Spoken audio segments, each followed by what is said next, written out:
So it's now event season. If you're an event, exhibition, open day or summer fair, give the team at Fast Signs a call.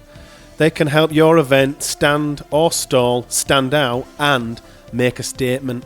From banners and flags to tablecloths and backdrops, the team at Fast Signs would love to have a chat with you and see how they can help. Just check out fastsigns.com/Leeds, and if you mention the Lot Pod, I'm fairly certain the guys, Andy and the team, will give you a really good deal. Hi everybody, welcome to the Lot Pod, the Leeds Rhinos Lot 17-8 podcast, kindly sponsored by Fast Signs. Match review panel time. Duncan, producer Chris and Eddie here. Duncan, how are you? Really well. Good. Really well. Really well. Just talking to Fast Signs, perhaps they could do something with this new studio, because we've never mentioned. No, we need a sign and fast. We need a sign and fast, so we should go to fastsigns.com/Leeds. I'm sure nice, Andy, we need some help in here. Like what do you call them? Like one of them old bar signs or something in there that says Lot Pod. We need a lot of Can't remember what they're called. Decor like and tube lighting. Yeah, some signage and. But yeah, it's kind of daft that we've got a great sponsor, but stood in a shell of a studio. So this is the new studio. It is a work in progress. Well, you've already just mentioned it 3 weeks later. Yeah, 3 weeks in. It was the Kirsty pod, wasn't it? We just decided we're never going to mention we are in a new studio. It's actually at the top of Bridgewater Place in Leeds, which we're very lucky. You know, they just said we've got this one room. That's how well the pod's doing that we can afford that. We've just got this one room. I mean, we all live here, but... It's in the cellar. The three cellar dwellers. Another live event last week with Terry and Yestin. That was absolutely amazing. That was really good fun, wasn't it? Right, Duncan didn't go. I think he slept in. Did he pay for a ticket? He did. I was working. He did pay for a ticket. As long as he paid for a ticket, it's fine. Yestin Harris, the first bloke that ever broke my heart. Yeah. The only bloke that's broke my heart. I mean, so nice to meet him. Loz were chuffed, wasn't he? He got his shirt signed. Yeah, Loz had a shirt that was, what was it? Great Britain. Oh, the one from Great Player Britain Leeds, wasn't it? Yeah. Great Britain and Leeds representatives, and the last person to sign it was Yestin. So he got it, didn't he? That was a... Yeah, and they were great, weren't they? Because they didn't have to travel. I mean, Yestin lives in Cheshire or somewhere. Miles away, and it was a 2-hour, 45-minute drive. With the traffic. The traffic was horrendous. And they still turned up, honestly. Yeah, so the absolute touch of class. So, and Tez's always great fun, isn't he? Tez is a number one Lot Pod fan. That is an absolute fact. So it was amazing and thanks to everybody that came down. Thanks to the Brotherhood. We're very grateful to the Brotherhood and to Terry and Yestin for popping down with us. We've got some more exciting ones coming up in the pipeline. We are working on two more. One of them's going to be really good fun. But one of them is something we've never done before. Yeah. So that'll be good. And then we've got a potential returning guest. Yeah. As well. The podcast is available now. It's not on Spotify yet. It's just on the YouTube channel. So if you head on over, it's a very funny podcast. And again, massive thanks to Terry and Yestin for joining us, and to the Brotherhood team, because Josh and the team down there were exceptional. They always look after us. And they literally... just constantly said, can we do anything for you? And they're just amazing. So it's a really good partnership that we've got there. So head on down. The burger and chips are delicious as well. And the £7. £7 with a drink. I even said to Josh, who's the manager, by the way, like, this is just ridiculous. You're just literally giving away decent food for £7. I think he did, because did you pay for yours? I don't think any of us paid for it. I think he literally gave us it for nothing. So yes, that Terry and Yestin special is available now on the YouTube channel, and at some point this week I will upload it to Spotify as well. Match a few panel time. Before we do that, we are going to review the game. We're going to hand out our Lackey Miller Fast Size Player of the Match. We're going to preview the St Ellen games. We're going to talk about Jake Connor again in the review and outside of the review. We're going to talk about Danny Maguire. Danny Maguire. We're going to talk about Danny Maguire, and we've also got some podcast news as well at the end, so stick around for that. Hull KR 8, Leeds Rhinos 14. Boo! Boo! Duncan, what positives, or how many positives, can the Rhinos take from this?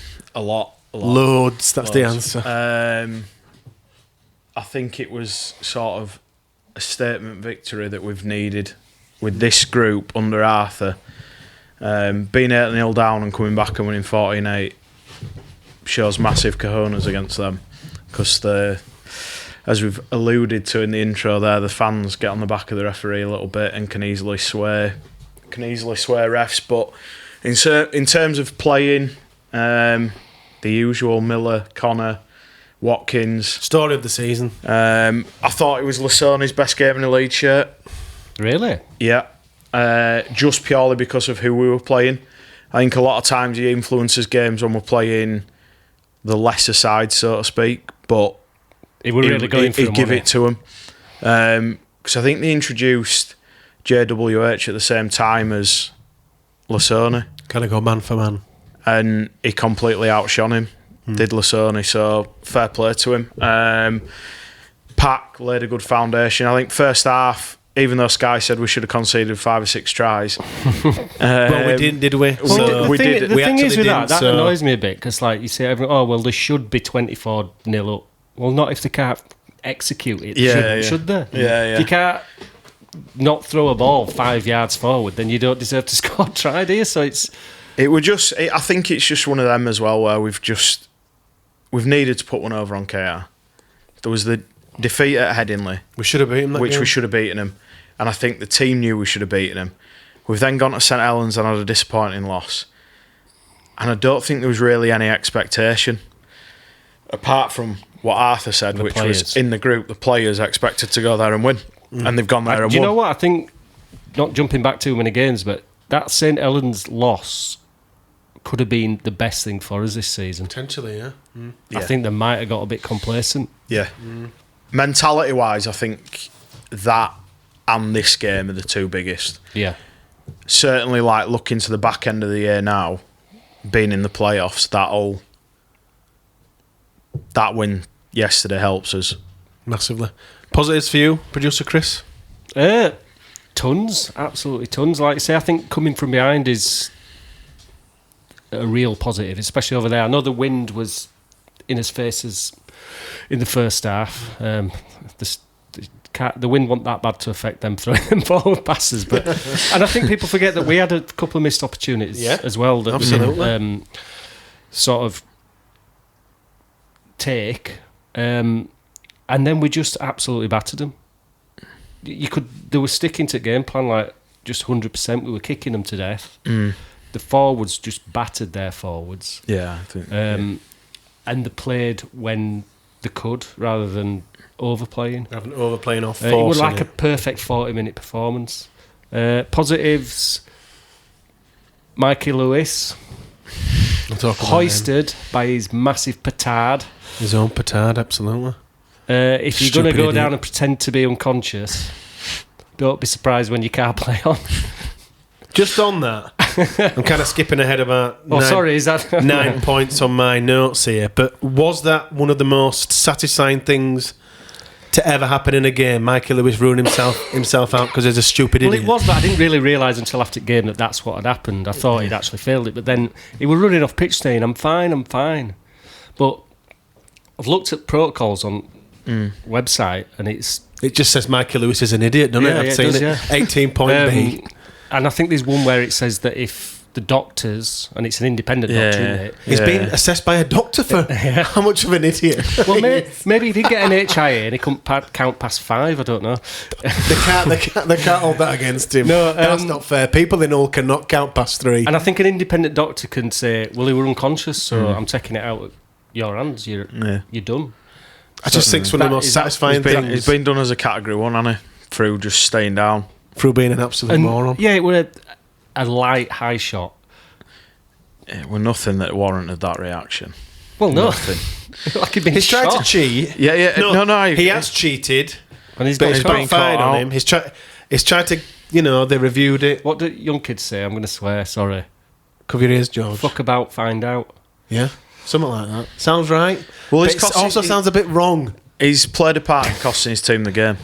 Yeah, and that's delicious, isn't Well, it? I think we'd that beat, is so I delicious. think we'd beat him if he were there at second I half. think No, beat but him. he has contributed. Yeah. Oh, no, to honestly. that. And I hope he's proud of that. That is... And then they It's really... tried to activate 18th man because they didn't know the rules. They really are stupid, aren't they? They are ridiculously stupid. Okay, at 8-0 at half time, how did you feel, Dunk, at the half time stage? Did you feel, because sometimes, and I don't know if it is something of a hangover from the previous 2 seasons, or did you feel anything in particular about one way or another, whether we were going to come back in the game? It is weird. When we were behind under Rowan, you just didn't know which way it were going to go. You could either come back and batter him, couldn't you? Or get hammered. But under Brad, when he gets hold, he's going to get hold of him, and he's going to demand a hell of a lot more at half time out of the team than what they showed in the first half. And I was saying, I felt if we kept hold of the ball and actually created a bit of pressure, they're not all they're made out to be.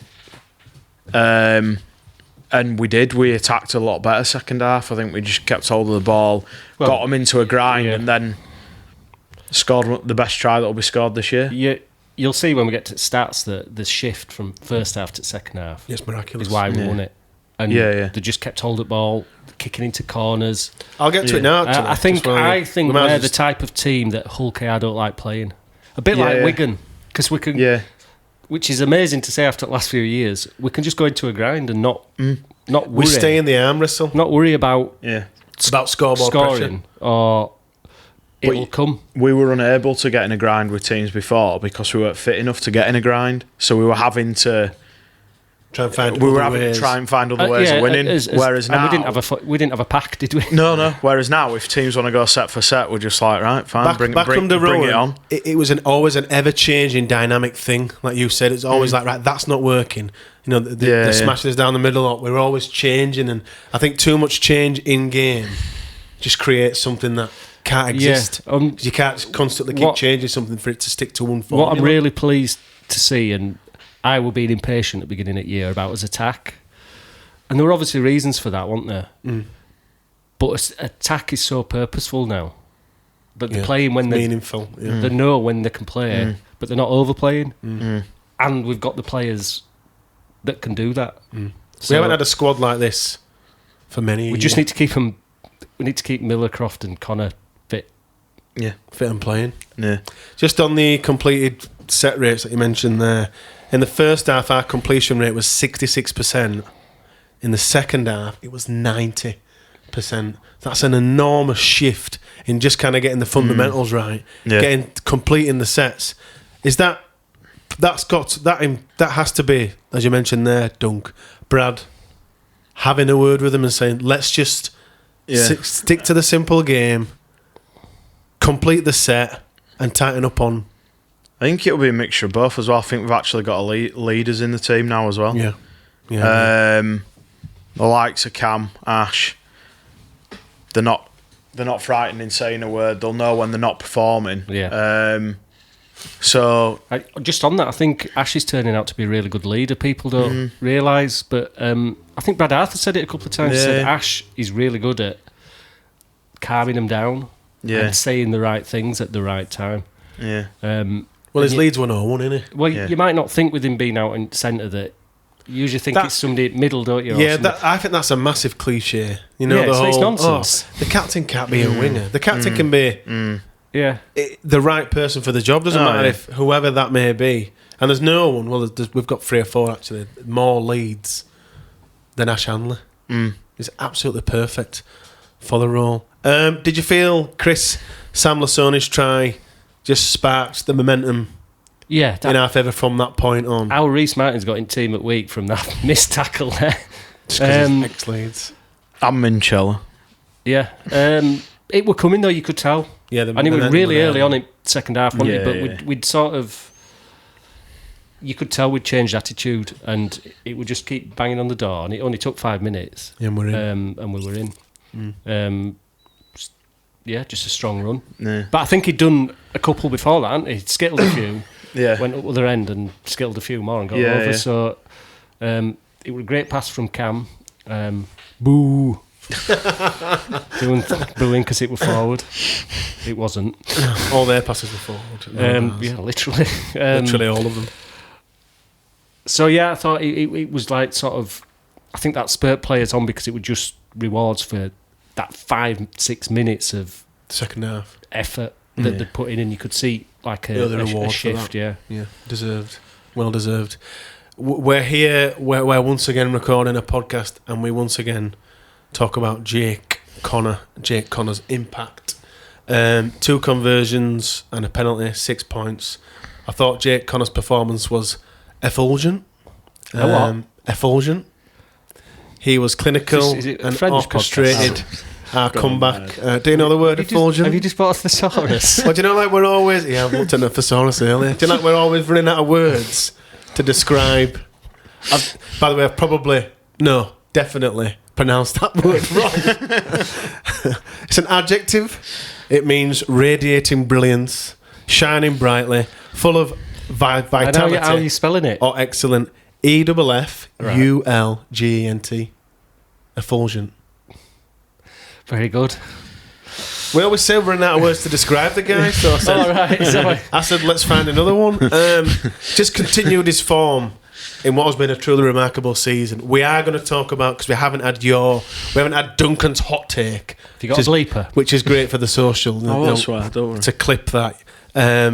So we'll get Duncan's hot take later on the England kind of stuff and talk about Connor's interview with Sky. But just in this performance again, obviously, initially it was awesome to see him cupping his ears to the KR fans at the end of the game. And one of the silly buggers even ran onto the pitch, didn't he? Trying to get hold of him. Absolutely delicious. So tasty. What did you make of, again, and is there anything else we can say around this man? Because he's just... The biggest compliment I can pay Jake Connor is he deserves to wear the 7 shirt. And that, to me, that's one of the biggest compliments on Rob Burrow Day. On Rob Burrow Day, 7-7. To say that he deserves to wear it. I think he's earned it. He's earned the shirt. It's not a shirt that should be given away lightly. And he's just consistent. Yes, he's had you tipped him for Man of Steel at the start of the year. Kirsty backed him as well. We She put money on it. We said it could be rocks or diamonds. There's been I said it could be rocks. Far more diamonds than there has been rocks. He's had everyone had a bad game against St Helens. Yeah, we were crap, weren't we? In the cup, he made a couple of individual errors against St Helens. Yeah. No player makes no mistakes. No, exactly. Does Pretty much every other game, whenever he gets his hands on the ball, he's one of them where you just get on your edge of your seat because you think, what's going to happen? Yeah. You're excited that he's in your team. Pure X factor. Yeah, I just think he's class. Although, might be controversial, but on this game, I thought Croft was the better half. Did you? I thought Brody were really good, yeah. A lot went through him. That's interesting. He was doing a lot of kicking. He did do much more kicking. He looked dangerous. Not saying Jake wasn't decent, but Croft quietly went about his business really well. But that's really good news, right? That Brody's... I think it was interesting after the game as well when Connor said about... he was talking to Danny Maguire and he said, we're not actually playing with a scrum half. Yeah, he did say that. We're playing with 2 6s and that's freed him up. Now, just to have a coach that will say, right, play how you want and give him a bit of freedom seems to be... Just unlocked it's him. like Arthur's just unlocked the potential in every player. Like Miller is come on from like where he was to like he's arguably with Connor the most important player we've got, without a doubt. So yeah, no, Jake outstanding and deserves a 7 shirt. Even though he's not 7, he says. Even though he's not 7. It is interesting though, because halfbacks generally don't play that 7-6 now anyway. They are interchangeable, I think it's literally just a number. But I knew what he were getting at. Yeah. He hasn't got a specific scrum half role like some might, like say Harry Smith maybe. Yeah. Thank God. Thank God he's not like Harry Your Smith. 2 halfbacks.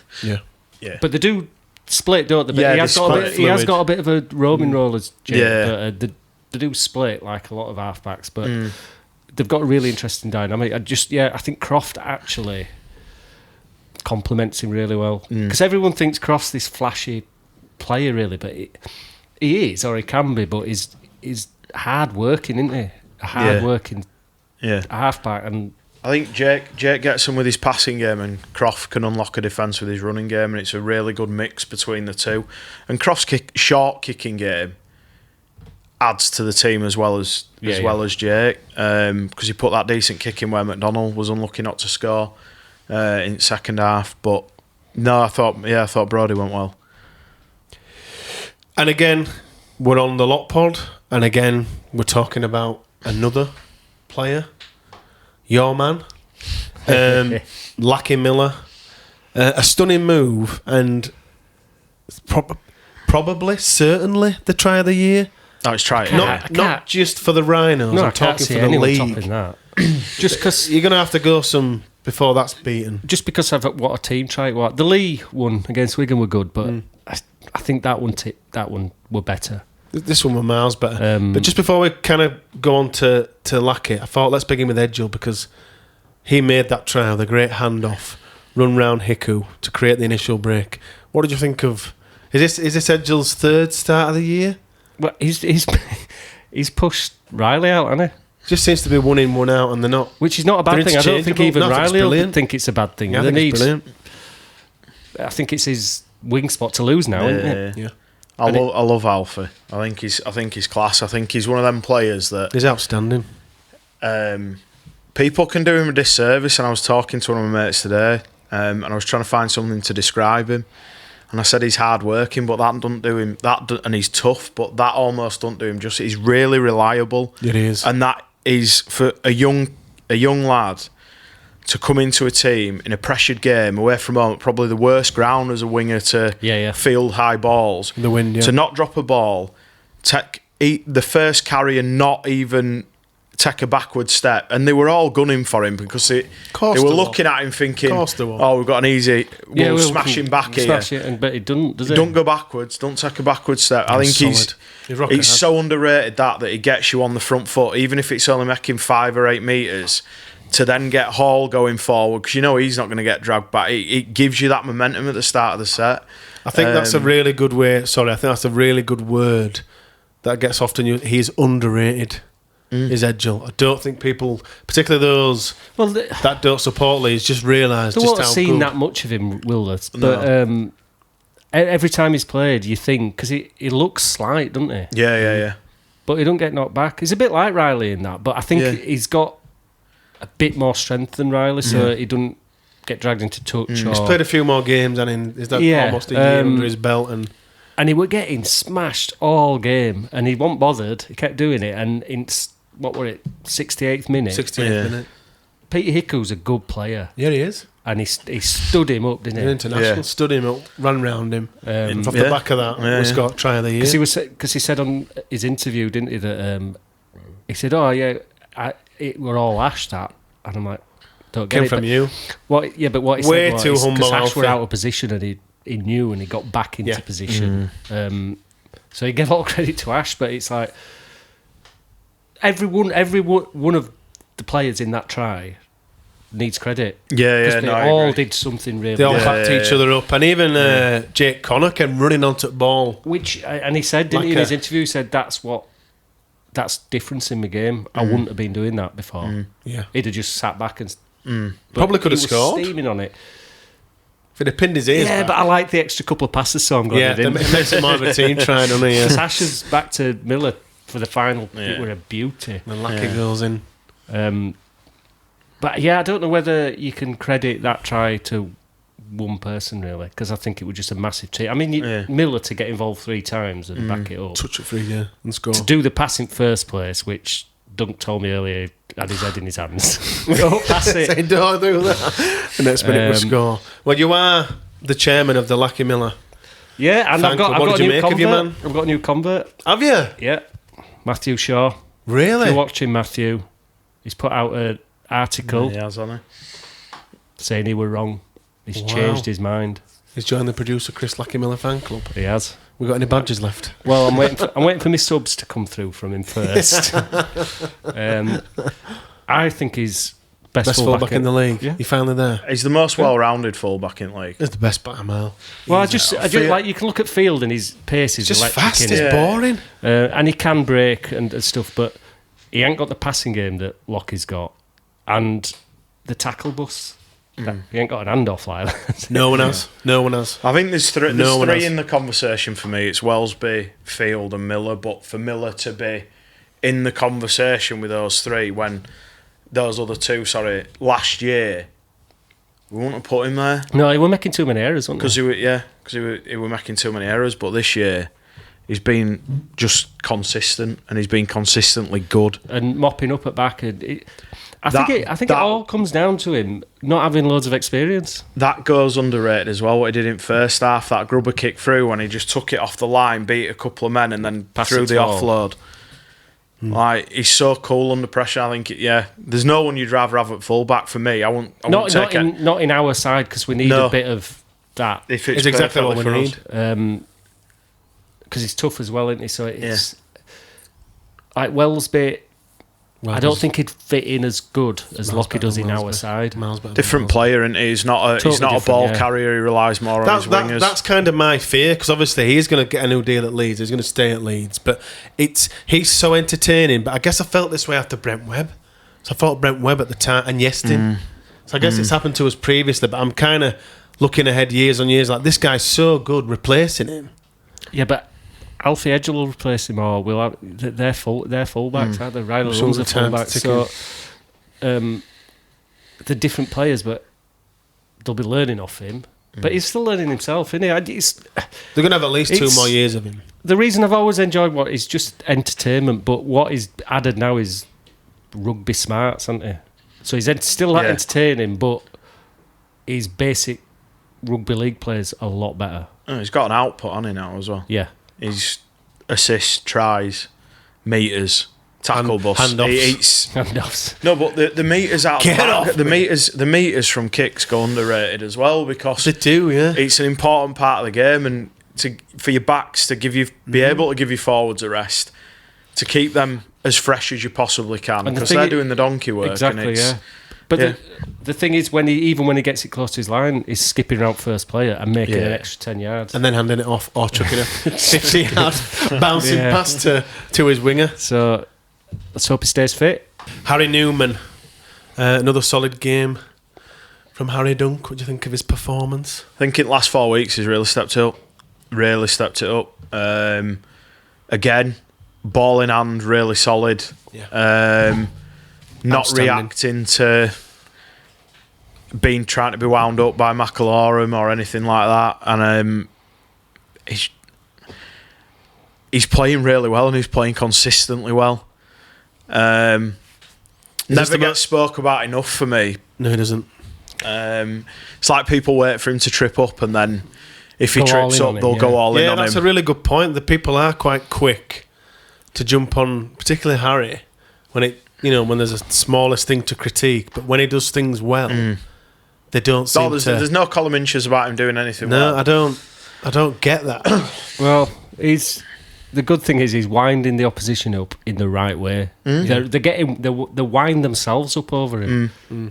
They wind themselves up, trying to wind him up, but them trying to wind him up doesn't wind him up. No. Which winds them up? Well, the thing is with Harry, his frustration is because he's a winner. Yeah, he is one of the most competitive. He cares so much and wants to win that much for Leeds that sometimes it boils over in the wrong way. But when now he's channeling it all into his performance, there's levels in rugby league.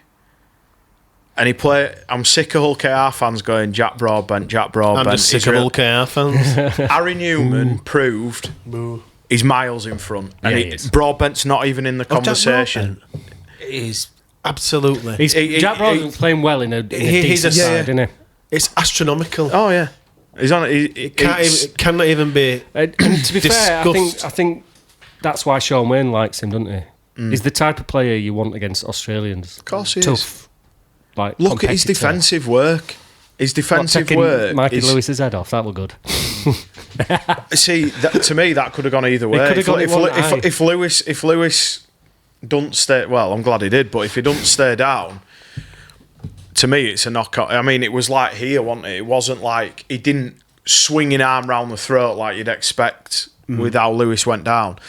But I think defensively he's been very good, and he's now adding the tries to his game as well. I think we've just got a really consistent back five that the only spot that's changing is Riley or Alfie. Yeah. The rest are just settled. And I think with Harry, what it is, everyone used to moan about him being injured all the time. He's sorted that out, but he's actually changed his style a bit, hasn't he? Exactly. To stay injury-free. People And to stay on the field. And I would say that his style now is more mature and a better style that you want from you. And a more consistent one. It's fine dancing around, scoring the odd wonder try now and again, but if you're not defensively sound and you're not carrying it in strong all the time, and that's what he's doing. That's all it is. I think people think that he's 19 again. Well, yeah. But he's not. When was the last time he were injured? Was he played a full year? Yeah. I can't remember the last time he were I injured. think last year, wasn't it? And he's worked really hard on that. But that's what I mean. You're not going to get someone that works that hard, and that's what I don't think people see that, and that's what I was saying. I don't think he gets enough credit for it. He doesn't. Because it's easy to write things about Newman just to get clicks. But I think both our centres, I think Hanley as well. Hanley destroyed Hiku yesterday. Yeah, he did. Absolutely destroyed him. Hiku couldn't get near him. He was just skipping round him every time he got the ball. And there, Hiku and Broadbent had talked about their next level. Well, Hiku was shown up. Hiku really struggled against us defensively yesterday, against both Alfie and Ash. We give him a torrid time in the centre, which, yeah. Jared O'Connor, bestie of the pod. I thought he had a really good, I thought it was his best game of solid the season. game. I thought it was best game of the year, I agree. 100%. I mean, he just totally bested Mickey McAlorum. Well, he's shy. I mean, he is about 93. That's the isn't he? second time you've I know, but I really don't like him. What I've been don't- doing, Bogs in South Stand that. You've bloke. said that since the moment I cannot first spoke. I thought he was a him. bad signing for Hull KR. But Jez horrifically bad. Litton's not a Anyway, bad player, go is he? on. Jez Litton's alright. No, Jez Litton's a good player. And he did 80 minutes again. I nearly said 90. There's just little elements. You don't watch a second of football. Playing against 10 men. But he loves saying 10 men and 90 minutes. Went to penalties. It was a football match since 1990 World Cup semi-final. Don't bring that up again. But yes, Jared, That's the last game I've ever watched. absolutely excellent. Yeah, he were a 9 out of 10 for me, Jared. Yeah, I think the key is with Jared, I thought yesterday what he did really well, he ran the ball. And that sounds really basic, but when a hooker starts running the ball, it creates doubt in the defence, especially if he's running off quick rucks. And that's what he started doing second half. He picked his moments, didn't he? And then he went... But when he ran, he was making meters and he was creating doubt in the defence. And what that does, it gets your defence to stacking, so thinking, we can't be leaving gaps behind ruck because Jared can take advantage, and that's what we want. I want to see a bit more of that because he can do it. Yeah. But for whatever reason, he's not been doing it, and you don't just want him there shipping the ball on. Could be Brad Arthur, couldn't it? Run a bit more. Yeah. Because Could be, yeah. you can't... His defence is just first class, isn't it? Yeah. Yeah. He's not been flying out as much. So whether he's been told to rein that in, I don't know. Well, you're never gonna with Jared. You're never gonna doubt effort or defence ever, because there is non-negotiables of a performance. He'll make 60 tackles a game. He'll do you 80 minutes in the middle of the field. He won't shirk his effort. And he's keeping Andy Ackers out, isn't he? I don't think Andy Eccles will be back. I'm not sure. I think he'll end up at another club. Yeah. Maybe even this year. Yeah, I don't think he'll be back. And that's what 3. Well, the telltale for me was, and I really called it on the remember. pod about Sinfield coming in instead of Ackers. Yeah, you did, yeah. But Brad's that's- always said, hasn't he? He said, you need to show me what you're doing in reserves. I've not watched many reserves games, so I don't know how he's going. I think with Ackers, I don't know whether he's low on confidence and he doesn't. It's almost like he doesn't suit our style of play, And that happens. which sounds daft. But that happens. because he's a good hooker. He's a good hooker. He is a good hooker, yeah. but Make no mistake, yeah. he doesn't suit our style of play. And that's fine. That happens with Ackers, any player, any club. They just don't, Matt Frawley. They just don't fit what we're trying to do, other players around him. I don't think he'd want to stay around and play in reserves. No, it strikes me as someone who'd want to you mentioned Matt Frawley, Huddersfield look better with him there. Sometimes I've always said with Matt Frawley, it just fits. He wasn't right for us, really. He's just a solid pro, isn't he? And he'll we suit a team like Huddersfield. We wanted dynamic halves. That's what it was. Yeah. And when you go in, when you've got Connor and Croft, and then you bring Frawley in, you don't have the running game of a Connor or a Croft. No. He's just a steady halfback, isn't he? Which is fine, isn't it? But we've gone past that. Yeah, we've evolved from that. So in the context of the Leeds Rhinos season now, obviously we're third in the Super League on 24 points, 2 points behind Wigan on 26, obviously, and ahead of Lee, who are on 23, and Saints on 22, who we play on next Friday. What do you feel this result, producer Chris, means to the Rhinos for the season? For the start off, I think it means we definitely make 6, whatever. That's been guaranteed. We've made the playoffs weeks before. Yeah. But I'm just looking I'm just looking at the table, and when you're looking down at 6 and 7, we've put a 6 or 8 point gap between 7 and I think they're not going to catch that up. No, so I think there's basically a race for that. I think KR will still come out on top. I think they're going to have a dip in form now. I think the home form sees them win it. Yeah. I think Wigan have got too many injuries to stay where they are. I still think Wigan will probably come third. I think we might get that second spot. And I still think Wigan will make grand final. Leeds Wigan grand final? Yeah. What do you think? I think Wigan will come good. You can't play at the level that KR have played all season. It will not happen. And they could have a dip right end. Yeah. You can front load your season. When did we do that? Was it 2000? I'm going back here. 2005. We went. That's when Bradford cheated to beat us in final. Yeah, we went all guns blazing, didn't we? Sorry, say cheating. All season. Overspent salary cap. All guns blazing. Yeah, I think we just dipped at end. We're in that conversation. It's us three. It's KR, Leeds, Wigan. Do you not see Saints having a lay? No. I hope we beat. To me, how Saints are where they are proves how poor the league is. Really. Yeah, because they've got a lot. It shows that their systems the players understand their systems. But would I be worried about Saints? Absolutely not. I do think we're above them in terms of our quality and man for man when you go down, especially with them having like Wellesby missing. Like their halves, Whitby's learning the game, he'll be good, but he ain't quite there yet. Lomax is finished. Spent, innit? They've got a lot of players that are sort of over the hill, and I think the longer the season goes, the more, like the back end, I just don't think they're going to. I think they'll rock up somewhere absolutely busted in the playoffs and get turned over.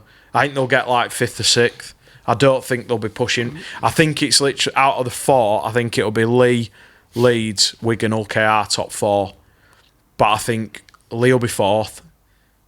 And then, like I say, between us for top 3. But I think we'll end up pipping Wigan. Because I think they've just got injuries in the wrong places. Is it absolutely critical that we back up this KR result by beating Saints on Friday? I'm not so much. If we lose, we lose. But as long as we lose, well, Saints go level on points with us. They'll have to play exceptional. They didn't have to play exceptional to beat us at their place because we were crap. Yeah. But I'm not. How will you feel if we lose? We're kind of looking if it's been a really good game, we've performed well. We haven't played crap like we did at their place. I won't be as downbeat. I think it's win at all costs, mate. I think the players will have that mentality. Yeah, I think you can't go to. It's a shame what's happened with Holroyd with Bam, but I think if we've got a squad now that can cope with a prop missing, and it's probably one of the areas that we're actually blessed for once. Oh, without we've been playing a prop at 13, haven't we? Yeah. But I think, to go back to your point, I think it's about us backing it up. We've got to back up that win. You can't go away to KR, beat them, and then let Saints come in and beat you on your own patch. I get we've been beaten by them a couple of weeks ago, and we won't perform that badly. Not on Friday night. Because especially when Arthur was questioning attitude, like he might not have. He never slags the players off directly to the press, but you can tell with how annoyed he is with what he says. And when he starts mentioning soft wins, attitude, complacency, as soon as he's using those styles of words, it means you're getting it. Yeah. And to be fair, as form at home, bar Wakefield, we've been really good, haven't we? I know we've lost a couple, but I don't think I disagree slightly with Duncan. But if we lose, I don't think it's the end of the top two dream. Oh no, I agree. I don't think it's the end of the top two dream. I think it's, for me now, it's about, we've just got this belief that we can go and do something. They've been talking about winning things. Now, I'm not saying they're going to win the grand final. But yes, you are. They've been talking about winning trophies. Yeah, they have. They've just gone to the best team in the league and beaten them at their ground. We are now playing St Helens, who are a busted squad, at home. Let's back it up. They just need to do what they didn't do against them last time and just go for it at the start. Play like we did against KR, we'll beat them. We've inadvertently done the Saints preview there. Sorry. So what we'll do for the Saints preview, we'll just do the predictions. Yeah. And then we've kind of done that bit. On to the stats pack, the attack of the stats for this week. Thanks as always to the Stig for the stats. Here's an absolute gem. Onto the meters, no surprise. Lucky Miller, 214. Alfie Edgell, 180. Ash Hanley, 158. Harry Newman, 147. It continues, guys. Ryan Hall, 141. Brodie Croft, 103. Aledzki, 110. Callum, 111. Tom Holroyd, 107. Sam Lasoni, 93. That's a lot of metres, isn't it? That's all our back five over 100 metres. All our back five over 100 metres. And is it getting bad when you think 240 is not enough? He's sharing it out a bit now. He's passing ball and making me have a heart attack. And then the top three tacklers, of course. Bestie of the pod, Jared is top of that with 43. James McDonnell with 37 and KP with 31. See, they're quite low, aren't they? That tells, usually if you've been in a big attritional game, you're at that says 50, to me that with Jared making 41 and playing the full 80, that says to me that they were trying to get wider than our middles and didn't think they were going to bust us up the middle. Trying to get past them, trying to get round Jared. It's now time for us to choose our Lucky Miller Fast Size Player of the Match, but just before we cast our votes, we'd love for you to play along at home. Please comment below on this video on YouTube with your selection for your Lucky Miller Fast Size Player of the Match, and let's see if you agree with us. Jake Connor. Really? Yeah. Right. No chance. He wanted my top three, but not in my top three neither. Really? Fair enough. So do you want me to go first? You go, Dunk. So my top three is Sam Lasoni, Callum Watkins, and Lockie Miller. Right. With honourable mention to Ash Hanley. Where you going, love? Miller.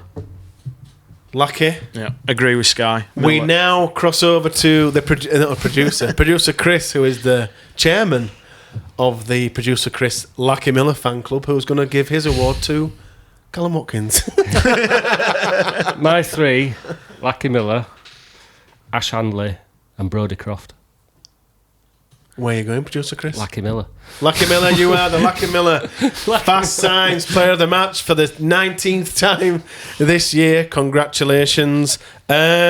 We are looking ahead to Rugby League Shirt Day for 2025. Bri from 6 again and the guys from the outstanding Only in Rugby League podcast are the brains behind this fantastic day. On Friday, the 11th of July, please show your support by wearing your favourite Rugby League shirt and sharing your photos on social media.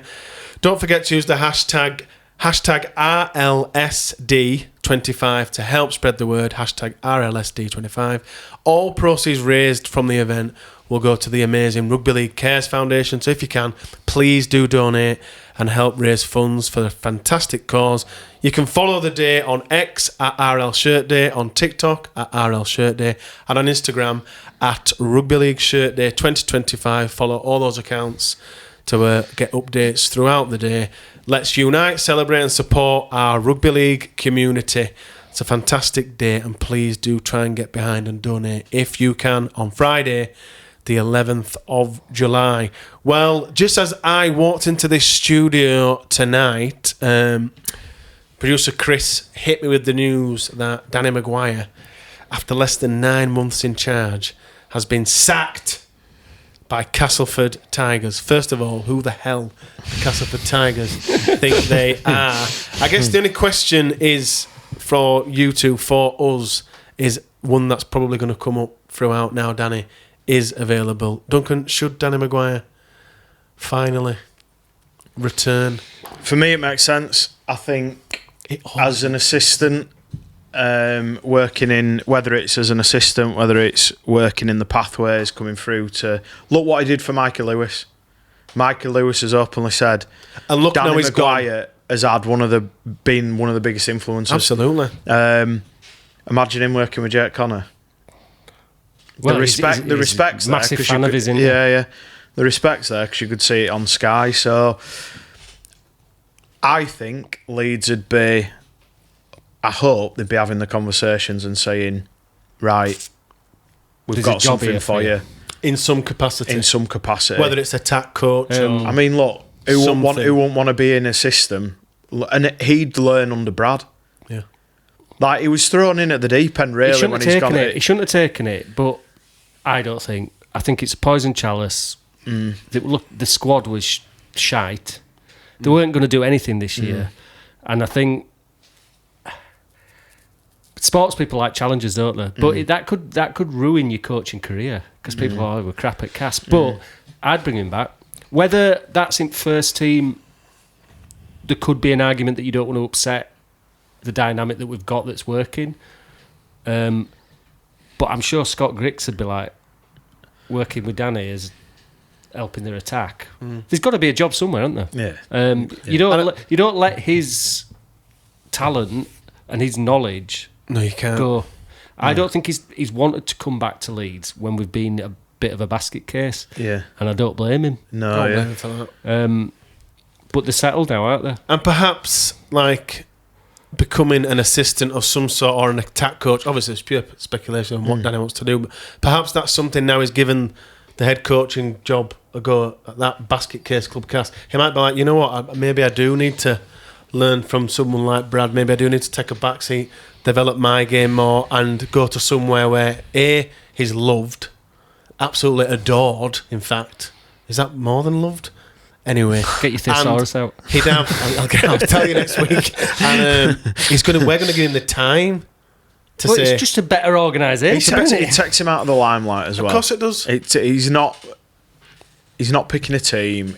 You know, it's a settled everything about Leeds at the moment, and I can't believe I'm saying it after such a short period of time. Probably the first time on this podcast we've ever said it. It's settled.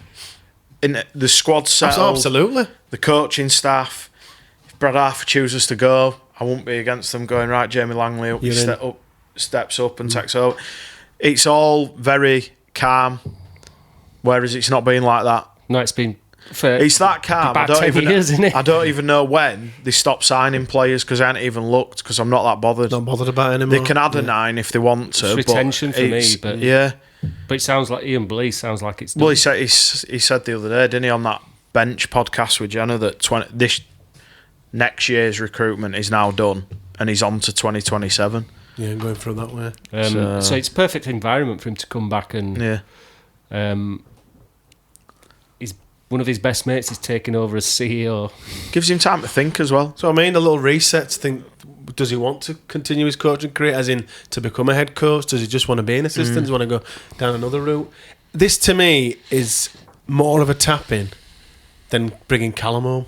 Really? Like at the time, we were like, Callum Watkins just has to sign for Leeds. We were all here going, it will happen. This, to me, is like, if Danny's there, there's no point beating around the bush anymore. Just bring him home. I think the only caveat is what Chris said.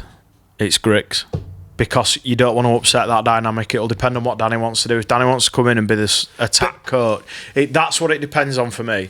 But if he said, right, I want to come in and coach your halves and we'll work with the halves at from reserves upwards, no brainer come in. Yeah. If he says I want to be attack coach, we've already got an attack coach. Yeah, I So think in any capacity, it's kind of in any capacity for me. As long as they don't.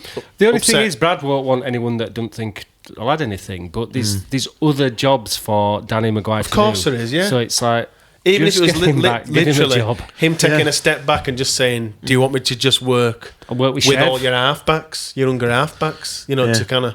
yeah. He just has to come back in whatever capacity. Well, he'd it have is. an impact, wouldn't he? Massive. You kidding me? The best halfback ever. And I've got all these young kids working with him. Yeah. And it's the right sort of time, because I've said before, haven't I, that I think we relied too much on golden generation and they need to forge their own path.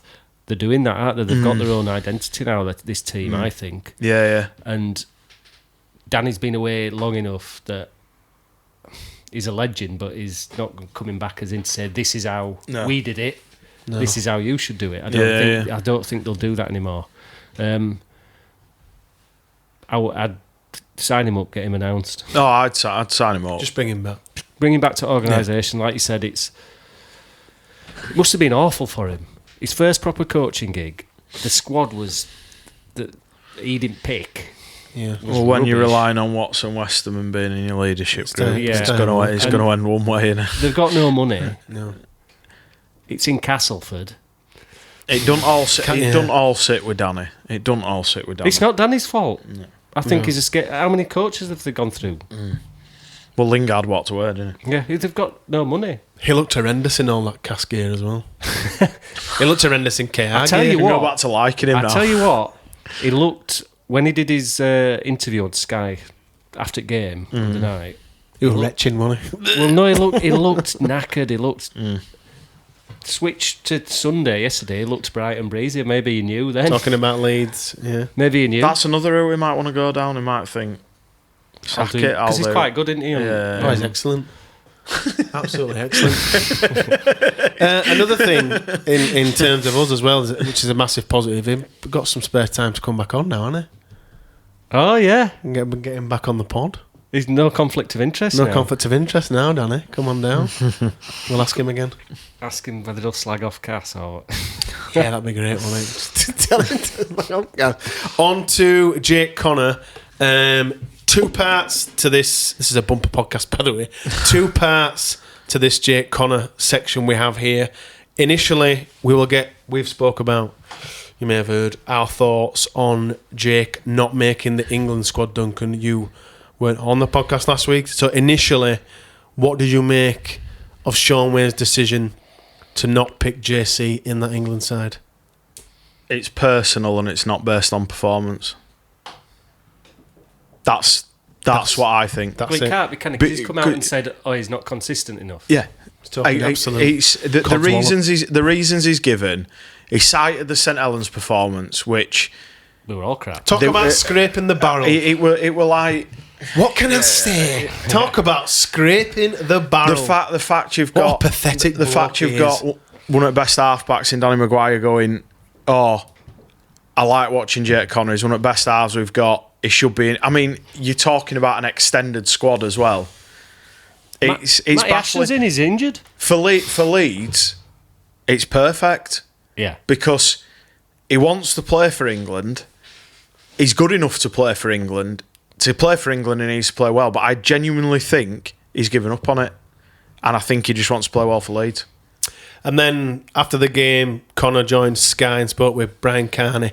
And Carney asked Connor about him not being selected for England. And Connor kind of said something on the lines of, it is what it is. Can't say much more. Carney kept pressing him for an answer. Yeah, I thought kept twisting. I thought he were fine to ask the question, and he must have asked him before. Can I ask you about Yeah. England? Yeah. That's fine, but it were clear by his answer. It is what it is. I can't do much about it. And he kept twisting, And he- prodding. The fact he was And so moulding short in different- his answers said more than him carrying on speaking about it Yeah. for Jake. He just said it is what it is. Like, he went on about the relationship with Sean Wayne. You could see he didn't want to answer. You could And see what he was thinking, but he wasn't going to turn around and start slagging off the England coach. But there's obviously something there. And then to go back and dig up like From 2022. Yeah. 2022, it's like, what are you doing? Just I thought really question's- unprofessional. Yeah, And I don't I usually agree. find that with Brian Canny. I don't mind him. I was just about to say that.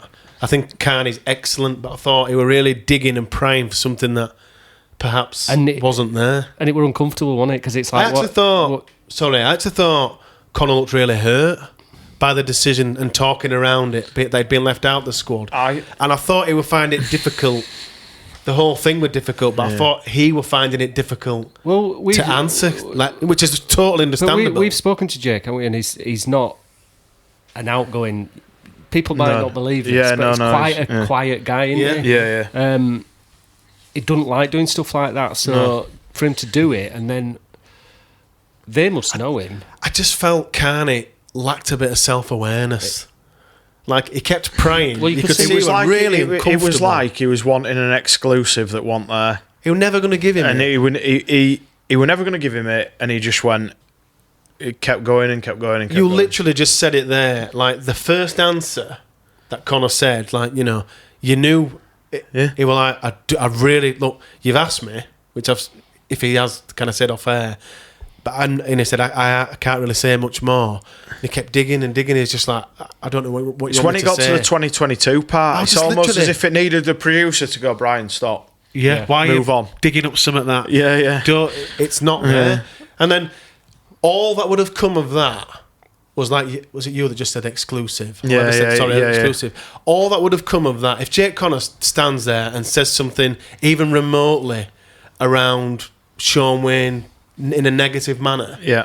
it just goes pie straight to Jake Connor's face. Oh, yeah. So I'm like, it's kind of loading him for something I don't know. negative. It seemed out of character for me. I know It Brian did. Carney does sometimes try do the hard hitting questions, but he usually does it in a correct way. And the flip side of that is, I think Carney excels at that because he not only does he often ask the right questions to people, he utilises his limelight, his spotlight, and his position in a really good manner. He did I felt did he have was quite out of something to character. do with someone to do with Salford on in one of theirs, and they were really good at probing him. Yes. Yeah. And they got the answers I out. remember that, the Salford But it was, chairman. like you CEO. said, it was clear from that first answer he didn't want to talk It about was really it. uncomfortable, and I really felt for Connor, but I thought he dealt with it well. I just hope they did ask him before, because otherwise he's being hoodwinked into that, isn't it? Yeah. Which ain't fair. Which is not fair. And it was Sure. a really good interview. The problem is now, it was a really good interview, and Jake Connor came across really well, but everyone's talking about those questions that he asked about Sean The Wayne. line of questioning. Whereas it should have been, how good was that pick? Because we've always said it's really good to get like an halfback when they're talking you through the game, and when you've got I'm obsessed with it. when you've got like Danny and Jake talking to each other, and you're like, this is really good, but then why go down that line of questioning? There was just no need for Why it. have they got rid of one of Used the to best love it. things? John Wells with them speaking to the- players. My absolute favourite one of those was Todd Carney. They got him on after the game. And his expertise and his knowledge, pulling the game. They had him for 5 minutes. Yeah. They should definitely bring that Mine back. was what old Catalan's coach, Roosters coach. What's he? Trent Robinson. They had him on, and it were about 10 minutes. And people always say rugby league's a simple game, which it is, but he went into that much. When they depth pull it of apart.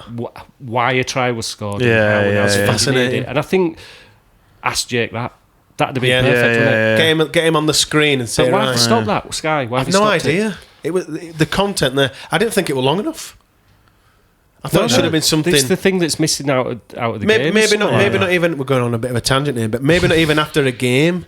They invite a halfback on. They invite Johnny Lomax on, Mikey Lewis on, and say, right, we're going to pick apart a game. And anyway, we've gone on. Right, time to look ahead to the Rhinos' next fixture, which is St We'll Helens go on and do it for him. at home. Yeah, I'll do it.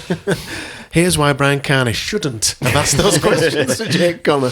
Any changes to the side? Obviously, Tom Holroyd faces a ban. Any changes to the side, Duncan? You'd like to see? Well, yeah, Just keep- because I think they're going to have to bring Cam off the bench. I think he's going to have to go back to starting at 13, move Paliasia up to prop with Mick Cooper go down to the bench to fill Holroyd's impact. Who comes in for Tom? There's two. It's either Presley Castle That's interesting. We're talking about him in the pod before the pod, weren't or Jackson Field. But for the minutes that Jack could do against Saints, it might be better just to give those minutes to Castle as a back rower, and Bentley can step up as a. I've got a feeling Brad might do that because I think we'll want a big bench. Yeah. So it's Palacia goes back to prop. Yeah. Cam starts. Yeah. So have we got Bentley, Cooper, and Lasoni. and Lasoni. Yeah. I'd whack Presley in. I'd absolutely love to see him. I think we need 4 big bodies on bench. Yeah. Because we've often got steamrolled. I'd love to see him And debut. I don't think their pack's as effective as it was. No. So I think agree. we can get on top. Like you say, I'm not sure how many minutes Jack could get, and I don't think it's the game for him. No. But Presley, maybe. Whack him on for 20 minutes, 30 minutes. God, I hope that happens now. Predictions? Leeds by 14. I'm going Leeds by 22. I'm going Leeds by 18. I think we're going to That's put. really interesting. I think we're going to Quite. put a performance on. Yep, a clinic and beat them. I think Put them to the they'll sword. still be absolutely reeling from how they played against him. Yeah. Oh, they'll be seething. And it's at They'll home be Friday seething. night. So I'm going 18. Comment below with your prediction. Just before we wrap this one up, I am not here for the next 2 podcasts as I'm going on holiday. So producer Chris... No, I've got AI to do it. Producer Chris turns into hosting Chris. You have to take your producer cap off Put a different and your cap on. hosting cap on. Are you excited to... I've not actually thought about that. I'll be fine, won't I? You'll be fine. There'll just be a lot of edits. Loads of chopping and changing people. I think Kirsty's on with us, isn't she? Kirsty's on. That'll be fun. So I told Next her 2 podcasts. she might have to take over Yeah. halfway through. If halfway through it just moulds between Chris and it's harshly edited to Kirsty, don't comment or anything. Just well, fortunately, let it fly. one of them's Salford, isn't it? That's going to be a 20-minute pod, So, surely. yeah, that'll be a quick wrap up. What's the game Well, after? unless we're losing. 2 hours special. You're sat here going, boof, bang your head on mic. So yes, I'll leave you in the capable hands of host Chris Yeah. for the next 2 podcasts. Thanks to Duncan. Thanks to host Chris for coming along and joining for this review. Thanks everybody for watching. Thanks everybody for listening. If you are listening on Spotify or iTunes, please do leave us a 5-star review. It just boosts us up those podcast charts more than you'll know. And don't forget, you can follow us throughout the week on Instagram, Blue Sky and TikTok. If you just search for The Lot Pod, we will see you all, or I won't, but Chris will, for the St. Helens podcast. Take care.